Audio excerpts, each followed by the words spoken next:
జై కేసీఆర్.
ఈరోజు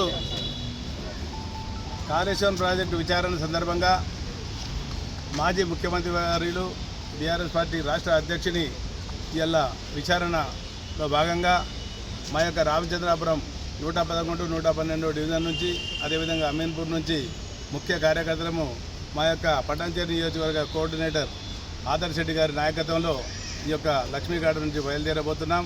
అలా రేవంత్ రెడ్డి గారి డైవర్షన్ పాలిటిక్స్లో భాగంగా మరి కాళేశ్వరం ప్రాజెక్టు మీద అక్కడ ఏదో అవినీతి జరిగింది, మరి 2 పిల్లర్లు కుంగినంత మాత్రాన కాళేశ్వరం ప్రాజెక్టే పోయింది, కొట్టుకపోతుంది అన్న విధంగా మరి కాళేశ్వరం కమిషన్ వేసి మరి తెలంగాణ తెచ్చిన యోధుడు, తెలంగాణ అంటేనే కేసీఆర్ గారిని ఒక కమిషన్ ముందుకి పిలవడం నిజంగా మేమందరం పటాన్చెరు కాన్స్టిట్యున్సీ తెలంగాణ వాదులందరూ కూడా మరి దీన్ని ఖండించడం జరుగుతుంది.